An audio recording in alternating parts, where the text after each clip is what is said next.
Bienvenue au Polysécure épisode PME, je suis avec Dominique. Comment vas-tu? Bonjour Nicolas Loïc, écoute, une belle journée. On a la chance d'enregistrer dehors dans le soleil de Montréal. De Montréal, effectivement, sur le Vieux-Port. Oui, tout à fait. On a déjà abordé à plusieurs reprises toute l'importance du rôle de ciseaux, l'effort de minimiser ou d'empêcher le plus que possible d'avoir des incidents, notamment de prévenir au lieu de guérir. Et malheureusement, on ne peut pas s'en sortir. Il arrive tout le temps qu'on va devenir malade, on va avoir un incident. C'est malheureusement l'effet de la vie.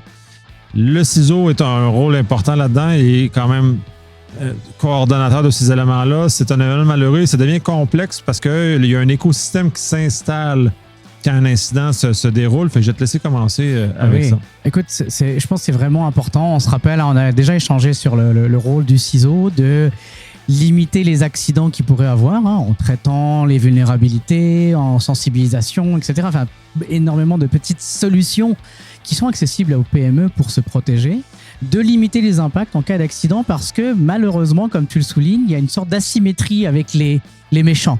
C'est-à-dire que nous, quand on est du côté de la défense, eh bien, il y a énormément de points, il y a plusieurs points à corriger et ça prend une erreur, un accident, quelque chose qu'on évite, et là, on a une asymétrie. Et donc, dire qu'une fois qu'on a fait tous nos devoirs de limiter les accidents et limiter les impacts, on peut dormir complètement tranquille et fermer les yeux, on peut avoir ces notions d'accidents qui peuvent arriver. Et puis, et donc là, dans le rôle du ciseau, d'accompagner aussi la présentation aux équipes de direction, il y a la gestion de ce type d'incident.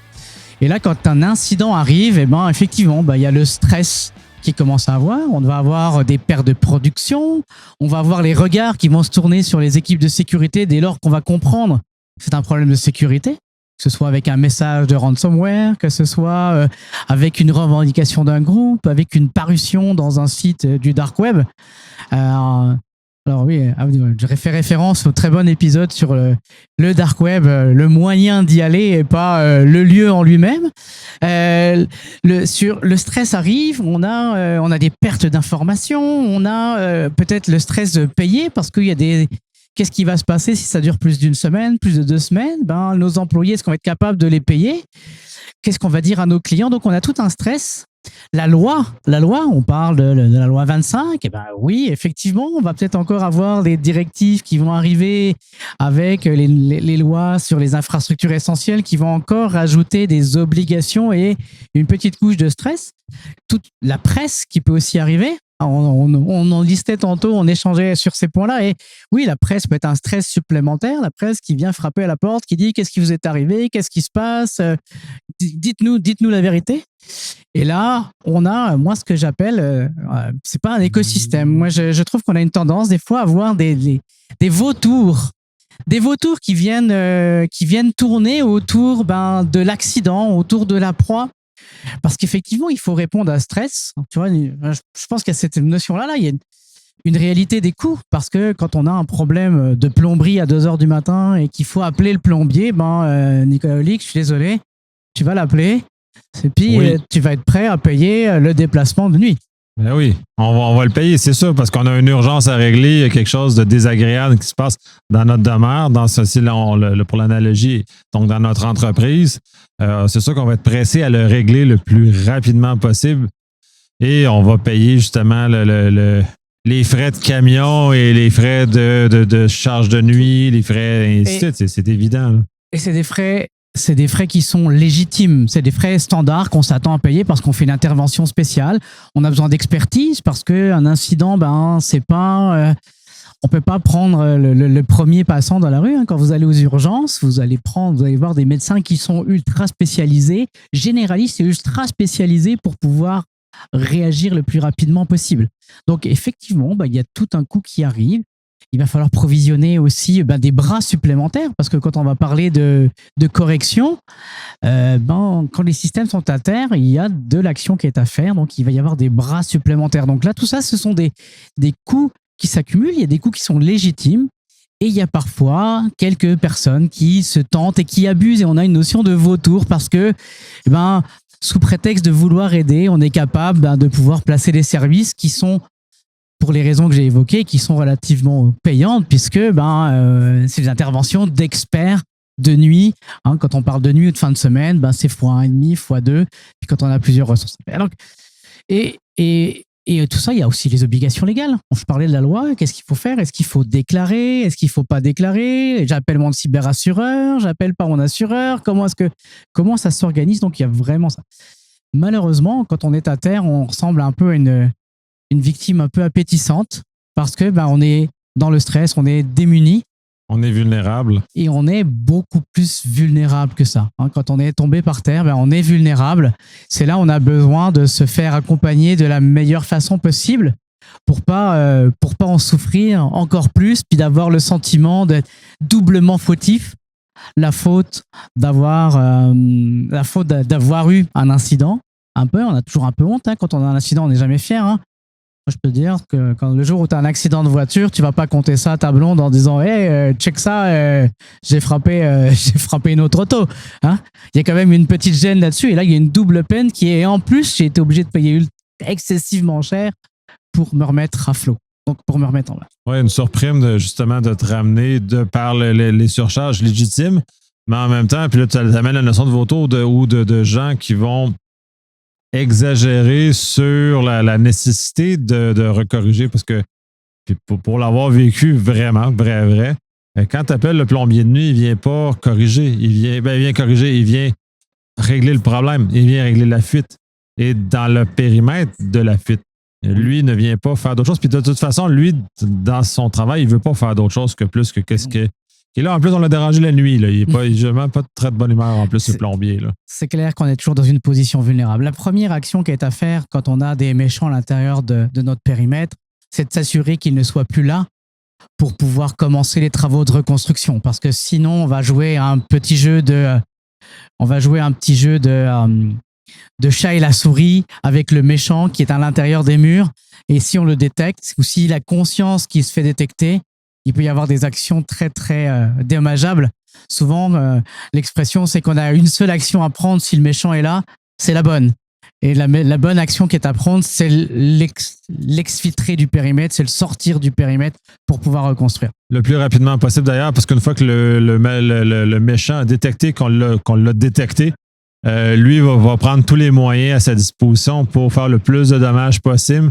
Et justement, dans un contexte de ransomware, donc d'aller chercher le plus de possibilités de venir extraire de l'argent de l'entreprise. Donc, il faut s'assurer, être calme pour pas qu'il nous détecte, mais en même temps, ça prend des talents de spécialistes pour faire ce genre de choses-là. Puis, c'est une course contre la montre.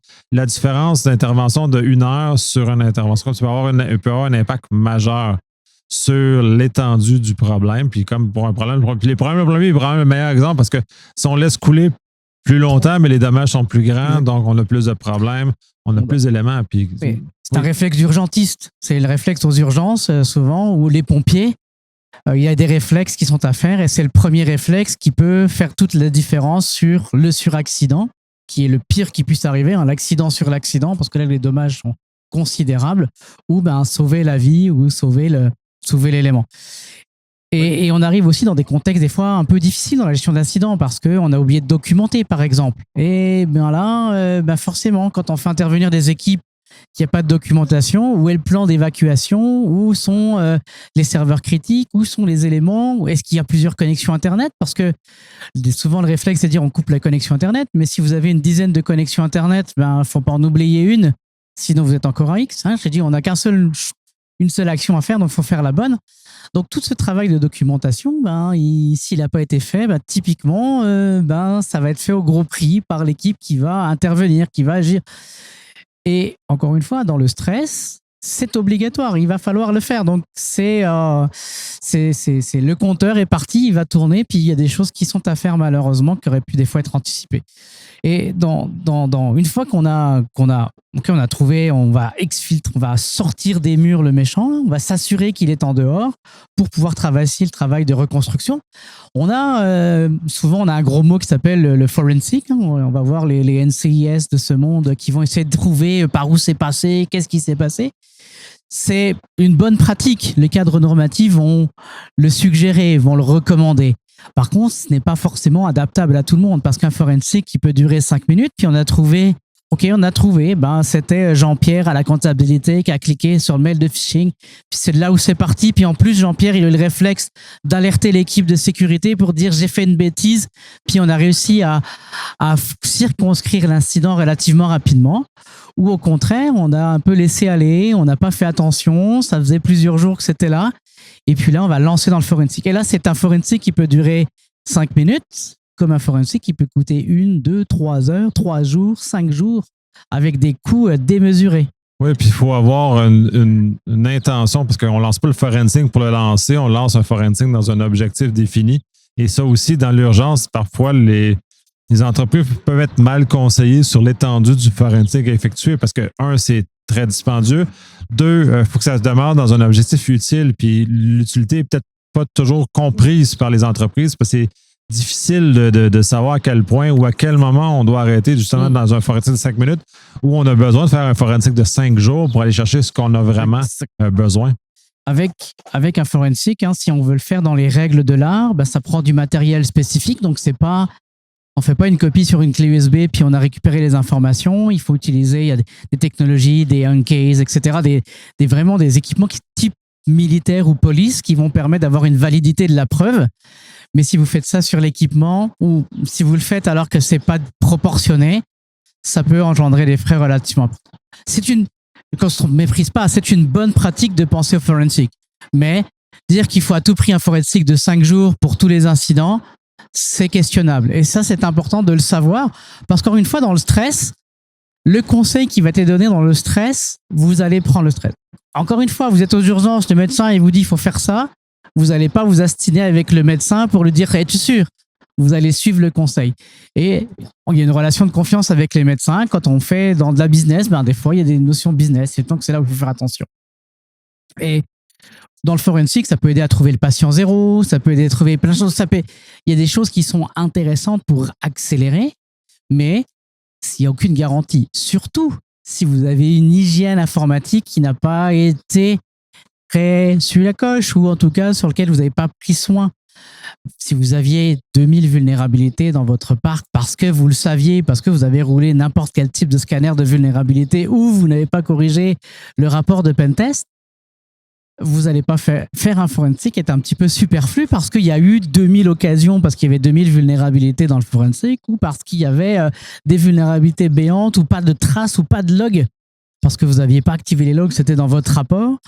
Et donc, le forensic va être limité ou va vous donner du bruit, du faux positif, donner naissance à la recherche, vous inquiéter encore plus. Et puis, encore une fois, le compteur continue à tourner. Et ça, il faut faire attention sur ça. Énormément. Puis c'est encore là, pour l'avoir vécu dans plusieurs incidents, puis la nécessité du forensic a été présente dans plusieurs incidents dans lesquels j'ai eu à participer. Puis justement, on a fait affaire avec des équipes externes. Et c'est de déterminer la portée de ces analyses-là est très complexe. Tu disais justement, sur l'urgence, c'est difficile d'évaluer. Puis des fois, c'est peut-être même pas pertinent. Des fois, c'est plus facile de tout passer au napalm. Tu parles de ton poste à 2000 vulnérabilités. C'est plus rapide de le passer au napalm tout court que de juste essayer de chercher pourquoi il s'est passé. Parce que dans l'absolu, puis c'est ça aussi que les entreprises se rappellent, leur mission, c'est pas de faire le forensic. La mission, c'est de revenir en affaires le plus rapidement possible. Et donc, des fois, le forensic est une étape qui n'est pas nécessairement pertinente ou qui n'amènera pas les réponses nécessaires ou qui n'amènera pas, ou de toute façon, les corrections sont déjà énoncées dans un rapport de pentest qui a été fait. Fait qu'on n'ira pas se refaire valider une deuxième fois que c'était la même chose. C'est un travail un peu futile. C'est là où il faut avoir une bonne gestion et pas se laisser emporter parce que ça peut être aussi intéressant. On a tous des expériences plus ou moins généralement malheureuses parce qu'un incident, je le souhaite à personne. Et c'est jamais le fun pour personne d'être dans un incident. Parce que c'est émotionnellement et humainement très, très difficile à vivre avec des remises en question, etc. Donc, je le souhaite à personne.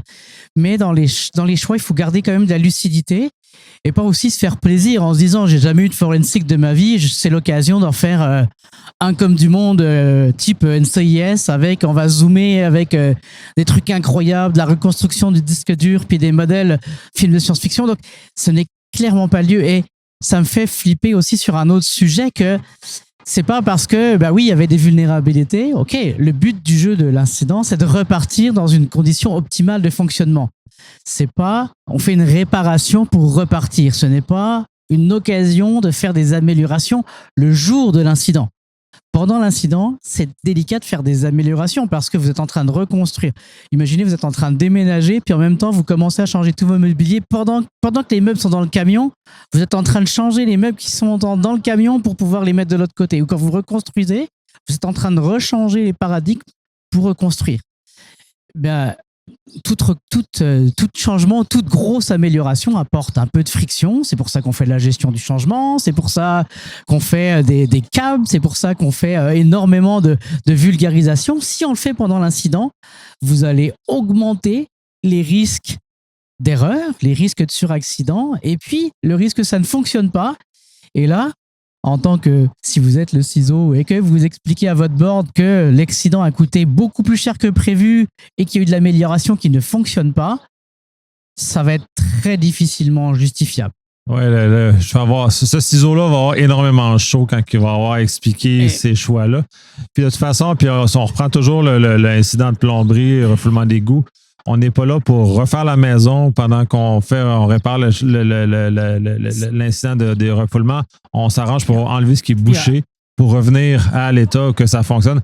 Et après, s'il y a lieu, on peut effectivement poser des actions d'amélioration, mais pas pendant. En fait, dans le processus de gestion d'incident, on n'est pas descendu dans ces briques-là, mais dans le processus de gestion d'incident, il y a le retour d'expérience. Qu'est-ce qui s'est passé? Lessons learned.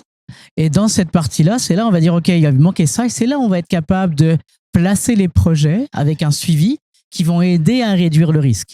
Si ça ne réduit pas le risque, c'est que c'est un projet qui ne devrait pas exister. Et donc, avec ce Lessons Learned, ça va permettre de capitaliser pour justifier le projet, justifier les coûts qu'on va mettre dedans, les efforts qu'on va mettre dedans, parce qu'on sait l'objectif qu'on va avoir. Si vous avez décidé l'objectif pendant l'incident, dans la période de stress, c'est probablement pas le bon moment où vous l'avez fait. Non, puis humainement, notre capacité de réfléchir est énormément diminuée. Puis il n'y a pas de super-héros. Personne n'est capable de prendre des décisions avec une réflexion approfondie parce que notre spectre de vision est énormément réduit. Puis c'est comme ça parce que on est en stress. Et quand on est en stress, c'est comment le corps fonctionne. Et justement, il est là pour aller régler, sauver la vie. Et dans ce cas-ci, on n'est pas là dans un contexte où je vais comment changer, me questionner sur le fait que j'aurais pas dû me promener proche du tigre. Quand le tigre me court après, là, il est un peu. Je fais juste courir. Ben oui. Puis l'objectif est là. Donc, on ne prend pas des réflexions intenses, on prend juste se sauver du tigre. Et regretter nos choix de vie. C'est pas le temps de se prendre un abonnement au gym, c'est trop tard. OK? Voilà, si on veut aller dans l'analogie, c'est pas le temps de se prendre un abonnement au gym, même si ça pourrait aider à courir plus vite pour le prochain tigre. Non, on va déjà traiter l'incident en cours. Et parfois, j'ai dit tout à l'heure, les vautours, c'est pas très gentil pour des gens qui ont c'est le métier de faire ça, mais on est un peu des fois victime consentante. C'est-à-dire que quand on est dans le stress et qu'on voit une opportunité, on dit tiens, écoute, ce serait bien d'avoir tel type de solution technologique parce que c'est bien dans un cas idéal. On essaye de justifier soi-même. Une forme d'enthousiasme de la part des personnes. Puis oui, je l'ai vu, puis c'est pas, il n'y a justement pas de malice ou d'arrière-pensée, effectivement, dans ce sens-là. Il y a juste à posteriori, on s'en rend compte, puis là, il est trop tard pour tout le monde, puis tout le monde vient avec une forme de regret de cette situation-là, et juste peut-être d'avoir une certaine forme de gêne, une petite gêne, oui. de pas annoncer des choses trop grandioses comme personne qui répond à l'incident ou en forensic, là. Et c'est bien de le séquencer, et c'est le rôle de la personne qui gère l'incident, ou en tout cas de la personne qui vient aider, de dire ce serait une bonne idée, c'est quelque chose qui est important, mais pas aujourd'hui. Pas quand tu as les deux pieds dans le crotte, hein? Excusez du langage, mais pas parce que tu as les deux pieds là-dedans que tu vas commencer à rêver à autre chose là, parce que sinon tu ne sortiras pas de là où tu es, tu vas te recréer des problématiques. Et c'est là où il faut, en tant que professionnel, faire attention pour pas survendre et puis te faire passer toutes ces frustrations parce que personne n'a voulu écouter que tu voulais. Comment ça, t'as pas mis de SIEM en place? Comment ça, t'as pas fait de ça, de segmentation, blabla? Oui, c'est pas le temps de passer ces frustrations à une victime dans un incident, c'est de se dire, OK, comment on fait pour le construire correctement pour pas tomber dans le piège. Il y a souvent aussi, dans des cas d'incidents, on a les gens qui jump et puis qui débarquent avec leurs solutions technologiques. Et ça, dans une main, ok, ça veut dire qu'on a des gens qui vont être capables d'être beaucoup plus fluides avec leurs solutions technologiques. C'est sûr que si on vient faire débarquer des gens qui viennent d'Allemagne et qui parlent qu'allemand avec des gens qui ne parlent que français, ça va être très compliqué. Ils vont peut-être faire passer tout en allemand et puis ça va aider plus vite. Ok, donc il peut y avoir une certaine logique, mais quand on a déjà des solutions qui sont déjà en place, et quand je parle de PME, les solutions, faire l'acquisition d'une solution, c'était un vrai choix. Ça a été une validation dans le conseil d'administration, ça a été une validation sur les budgets, c'est un vrai choix. Donc, si on a fait un vrai choix d'une solution technologique, on ne peut pas la tasser sur le côté sous prétexte d'incident. Ou alors, sauf si on a choisi la solution pas chère, l'EDR, qui est utilisée... Si on a fait un mauvais choix, ce qui peut arriver par ailleurs, c'est pas exclu, mais en général, j'ose espérer que la plupart des gens font un bon choix. Puis là ça amène un autre axe important. Puis là, tu parles de quelqu'un qui vient répondre à l'incident, généralement, on va essayer puis ça, c'est un conseil pour les PME, c'est d'avoir pré-négocié une entente avec un fournisseur dans le cas d'incident et de celui-ci, justement, s'assurer, se prémunir que celui-ci est déjà habile avec nos technologies. Justement, pour s'éviter une surprise, parce que là, on est dans un cas, on appelle une urgence, on ne sait pas qui va répondre, on a à peu près n'importe qui, on est dans une situation qui nous est défavorable parce qu'on ne s'est pas préparé. Puis l'objectif, on en a parlé dans d'autres épisodes, il faut se préparer et notamment se préparer, ça fait passer pré-négocier des ententes avec des fournisseurs de réponse à incident, avoir des assurances, avoir une panoplie de choses qui nous permettent de voir à ne pas être en panique quand le feu est pris et de juste descendre les éléments et donc d'avoir un fournisseur qui connaît nos outils technologiques et qui ne viendra pas vouloir tout bousiller. Il va nous donner des conseils, il est peut-être un peu enthousiaste, mais il ne voudra pas changer notre technologie. Puis ça amène, tu le disais, ça amène un risque supplémentaire. Même s'il maîtrise ses outils, ça amène un risque. Oui, mais parce que statistiquement, une fois qu'un produit a été changé et remis, l'ancien va être complètement tassé, puis vous allez être obligé de vivre avec un nouveau produit. Et puis, si vous n'avez pas la compétence, il va falloir acquérir la compétence, il va falloir acquérir d'autres éléments, d'autres réflexes. Donc, un nouveau learning curve en plus de la récupération de la perte de production qui s'est passée pendant le temps de l'incident. Et je fais du pouce sur ce que tu dis. Il y a, oui, des ententes avec des firmes qui pourraient intervenir en cas d'accident. Ça peut être aussi important d'avoir des gens que vous avez à l'interne qui vont être des porte-paroles, qui vont être des défenseurs de l'entreprise, qui ne seront pas soumis au même stress que vous, mais qu'eux vont faire valoir vos points, vont faire valoir nous avons la solution, s'il vous plaît, vous utilisez notre solution, sinon vous n'êtes pas le bon fournisseur pour nous, arrêtez de me vendre ça, c'est un super projet, mais pas maintenant parce que je vais focaliser là-dessus, tirer la plug sur le forensic pour dire ok, en fait d'avoir quelqu'un qui va se battre pour vous représenter. Normalement on a le bridge coach qui permet de faire ce genre de choses, mais il manque cette partie des fois un peu technologique pour pas se faire complètement prendre dans une spirale technologique avec la dernière saveur du moment. La dernière saveur du moment sera toujours meilleure que la saveur d'hier. C'est comme les autos. Okay, la voiture qui est sortie cette année, elle est bien meilleure que celle qui était l'année dernière. Pourtant, elle va me conduire pareil de Montréal à Québec. Okay, mais elle sera meilleure. Donc, d'avoir quelqu'un qui peut vous défendre dans ces éléments pour pas avoir des changements. Puis on parlait de briques essentielles tout à l'heure. On se dit... Et oui, ça paraît niaiseux d'avoir la documentation, mais si vous n'avez pas où sont vos serveurs, quels sont vos points d'entrée, quels sont vos éléments essentiels, quelles sont vos versions, quelles sont vos faiblesses, des fois vulnérabilités, si vous ne les avez pas, elles vont être obligées de se découvrir pendant l'incident. Et puis, elles vont se découvrir au tarif des gens qui viennent vous aider et qui ne sont pas les moins chers du marché parce qu'ils viennent dans une notion d'incident. Essaye d'appeler un pompier pour enlever ton chat d'en haut d'un arbre. Quand tu vas recevoir la bille, tu vas comprendre que tu aurais peut-être mieux fait d'attendre un petit peu que le petit chaton il descende tout seul. OK? Pourtant, ils t'ont aidé, mais parce que c'était pas de vie ou de mort. Pareil, tu fais venir la police tous les jours chez vous parce que ton alarme, elle part n'importe comment. La troisième fois, tu vas payer parce que tu les as dérangés pour rien. Puis, c'est pas gratuit, là. OK? C'est pas un petit... on n'est pas à 10 piastres là. Okay, donc, c'est normal que l'incident coûte cher. Donc, il faut être prêt pour que ce soit le plus fluide possible, pour que ce soit vous ne soyez pas mal pris à avoir à faire des opérations qui sont normalement standards, à un coût raisonnable ou un coût d'entreprise pour les payer en urgence. Ça a l'air un peu bête ce que je dis là, mais c'est la notion de la prévention versus la notion de la gestion pendant l'incident. On pouvait prendre dans la santé, c'est mieux de faire attention à ce qu'on mange, à ce qu'on boit, à faire notre sport, que de vivre avec une maladie chronique grave qui s'est développée. Ça va beaucoup. Et là, on fait frapper encore une fois la notion de l'humain à l'intérieur. Nous sommes des humains, on aime bien les raccourcis, on aime bien profiter de la vie, on aime bien ne pas penser aux problèmes. Prenez un peu de temps de faire ça parce que ça peut sauver du temps dans la gestion d'incidents et ça va vous donner une position de force pour que les vautours se transforment en albatros qui vont vous aider à passer le reste ou en un oiseau, j'arrive pas à trouver quel est l'oiseau bienveillant qui va pouvoir vous aider à traverser ça là, ou en phénix qui va vous permettre de traverser ça et pas que ce soit vécu comme une double peine comme je disais au début, l'incident d'avoir honte et d'avoir payé un gros prix pour s'en être sorti. Effectivement, c'est très intéressant tout ça.